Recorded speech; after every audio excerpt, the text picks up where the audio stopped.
Una de las voces que se ha alzado, Tania, Priscila y Luis Carlos, que escuchábamos, es la del expresidente de México, Vicente Fox, quien, sin pelos en la lengua, y lo tenemos en la línea, desde hace tiempo se ha manifestado en contra del gobierno que ha prevalecido en Venezuela. Expresidente, buenas tardes. Muy buenas tardes. Efectivamente, es un largo trabajo por un largo tiempo en contra de esta dictadura que empieza con Hugo Chávez, que se continúa con Maduro, y hoy finalmente se ve, o ya se dio la luz brillante a través del túnel, y hoy tenemos un presidente interino reconocido por, empezando por Estados Unidos, y aquí sí, con lo duro que le tiro a Trump, en este caso está correcto en lo que está haciendo, qué bueno, y lo felicito por haberlo hecho, y a todos los pueblos de América Latina, la mayoría que también están haciendo este reconocimiento. Quien queda muy, pero muy mal es López Obrador, presidente de México, que sin la representación de los mexicanos y que sin las convicciones democráticas de derechos humanos y de libertad ha estado protegiendo, apoyando al dictador Maduro. Yo creo que aquí sería valiosísimo que México se declarara en una línea donde todos los demócratas del mundo, todos los libertarios del mundo estamos, y felicidades Venezuela. Me parece que este arroz ya se coció. Espero que de aquí para adelante Venezuela se recupere en términos políticos, democráticos y de libertad, pero más importante, viene una tarea de reconstrucción económica a partir de cero. El país está destrozado. Nosotros hicimos en Centro Fox ejercicios estratégicos con los venezolanos. Aquí estuvo don Leopoldo López, aquí han estado en Centro Fox muchos de estos héroes libertarios y democráticos de Venezuela, y gracias a esos planes estratégicos se logró ganar el Congreso de manera contundente hace poco, y ahora esa estrategia está funcionando. Así pues, mis felicidades al nuevo presidente. Tiene juventud, tiene fuerza, tiene talento, tiene convicción y tiene agallas para sacar esto adelante. Y al pueblo de Venezuela, a todos los héroes, los que están de presos políticos, los que están en la cárcel, los que están en las calles, mi respeto, mi reconocimiento, mi admiración. Estamos con ustedes hasta donde tope. Expresidente, a usted le tocó compartir tiempo cuando fue presidente de Venezuela Hugo Chávez. ¿En qué momento considera usted, desde su posición como presidente, que la situación ya se derivó en esto finalmente, en lo antidemocrático, como lo han señalado? Sí. Como ustedes recordarán, él vino a la toma de posesión de mi administración en el año 2000. Y entonces era un Chávez que lucía como un héroe democrático, que tenía el respaldo enorme del pueblo de Venezuela, que ganó a ley una votación democrática y se convirtió en presidente, que cantaba buenas rancheras como Jorge Negrete, que bebía tequila, y era un hombre que en corto se operaba muy bien. Esa fue la experiencia que yo tuve con él al final del año 2000, al principio del año 2001. Me tocó conciliar o tratar de conciliar problemas territoriales entre Andrés Pastrana representando a Colombia y con Hugo Chávez representando a Venezuela. Fue muy cordial la plática, hubo una aceptación clara de parte de Chávez de buscar la conciliación y el arreglo entre Colombia y Venezuela.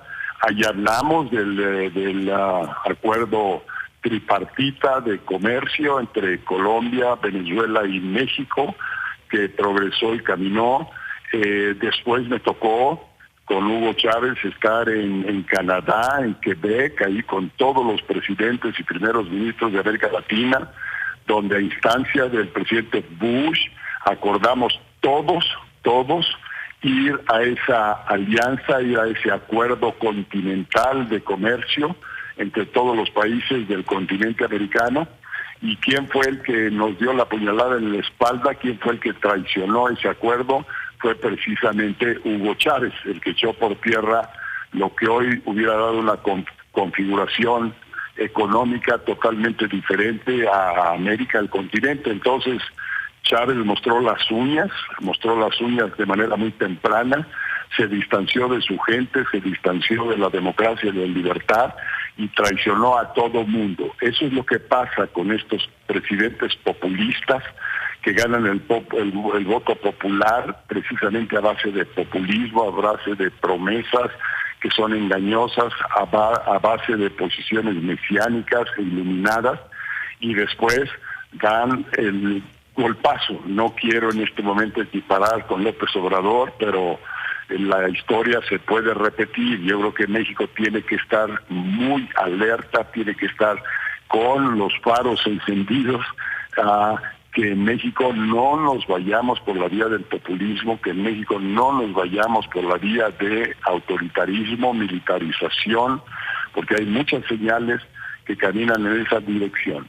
Qué bueno, nuevamente felicito al presidente de Venezuela, mis respetos para él, mi apoyo incondicional, y sí demando del gobierno de México que se deje de agachar la cara, que se deje de actuar como la avestruz y que deje esa susodicha política estrada de respetar a las otras naciones. Eso, cuando se violan derechos humanos, cuando se violenta la situación democrática de un país, cuando se cancelan las libertades, cuando hay presos políticos, no se vale quedarse agachado y no se vale salir a defender esos principios fundamentales. Así que nada del derecho de decisión a otras naciones, sino en este caso el apoyo a la libertad, a la democracia, el apoyo a la economía de mercado y el apoyo particularmente a ese gran pueblo de Venezuela.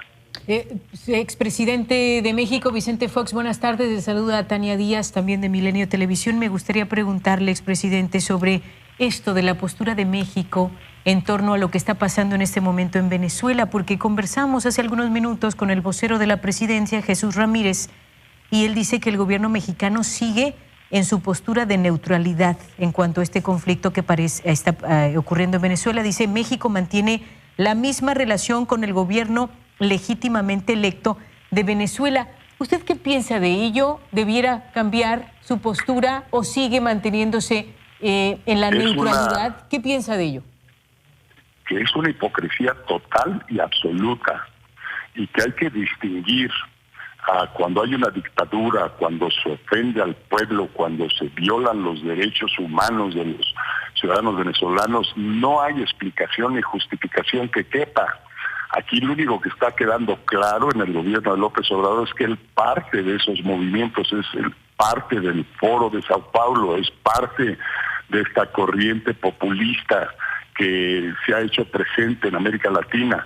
Es el momento de corregir, y yo le digo al presidente López Obrador que reflexione, que piense dos veces, que ya no puede seguir defendiendo un cadáver, que ya no puede seguir defendiendo a una dictadura, inclusive narcodictadura, porque estos cuates han hecho billones, Maduro y sus secuaces, y no entiendo por qué los tiene que defender. El pueblo de México piensa de otra manera. Decirle al presidente de México, estamos en el siglo XXI, no estamos en el siglo XX o en el siglo XIX, con ese famoso respeto y esa doctrina Estrada. Se acabó eso. Hoy las naciones, como hizo valientemente, ahora sí que con mi reconocimiento para el presidente Trump, salió valientemente a poner los puntos sobre las IES, a hablar con claridad y dejarse de hipocresías. Entonces, no hay explicación ni pretexto en el caso de López Obrador. No sé para qué manda a su vocero allí a hacer esa defensa de hoy de un cadáver, de un personaje Maduro que ya no tiene cara para dar al mundo, y quien ha violado, pero consistentemente, repetidamente, derechos humanos. Ahí está los presos políticos, amigos, reconocidos, gente con la que he compartido esta lucha. Ahí está toda la diáspora venezolana. Aquí yo estoy en Colombia ahorita, aquí están pila de venezolanos que han huido de su país porque no hay para comer, porque no hay aceite comestible, porque no hay escuelas, porque no hay educación. Es increíble cómo Chávez y Maduro acaban con un país y con una economía que era la más brillante de América Latina. En 10 años acabaron con todo. Y al pueblo de México le vuelvo a decir, ojo, aguas, no caigamos en la misma trampa. Mantengamos a López Obrador con los pies en la tierra, que no militarice con la Guardia Nacional, que no haga todos sus actos de gobierno acompañado del secretario de la Defensa y el secretario de la Marina, que respete los equilibrios de poder, porque de otra manera emprendemos una ruta muy desafortunada, como le tocó a Venezuela hace 10 años arrancar, primero con una democracia, primero con un gran entusiasmo y alegría, respaldando a Hugo Chávez, y después el desastre. Que no nos pase eso en México. Presidente de México, Vicente Fox. Luis Carlos Ortiz, buenas tardes. Usted, al decir este arroz ya se coció, ¿cómo deben acabar las cosas a su parecer? ¿Cómo se acomodarán dándose esta situación y habiendo naciones a favor y otras que no lo están? Mira, las naciones que están a favor ya sabemos quiénes son. ¿Sí? Las de siempre, Nicaragua, Bolivia, los que son también dictadores, los que son naciones democráticas, no hay ninguno con Maduro, ninguno. Entonces, Maduro ya tiene que salirse de Venezuela, que lo invite Llano Castro, el presidente actual de Cuba, que se vaya ya a refugiar o a algún lado, porque de otra manera va a salir con las patitas por delante, porque se le va a sacar de ahí. ¿Y para qué quiere acabar de destrozar a Venezuela? ¿Para qué quiere acabar de matar de hambre a los venezolanos? ¿Para qué quiere acabar con el poquito que queda de economía venezolana? Que se vaya, y si no, lo van a sacar de ahí. Ya no tardan. Pues bien, agradecemos que nos haya tomado la llamada, expresidente Vicente Fox. Muy, como siempre, apreciamos sus comentarios. Gracias por tomar la llamada esta tarde. Encantado, muy buenas tardes, saludo a todo México. Gracias. Gracias al expresidente Vicente Fox.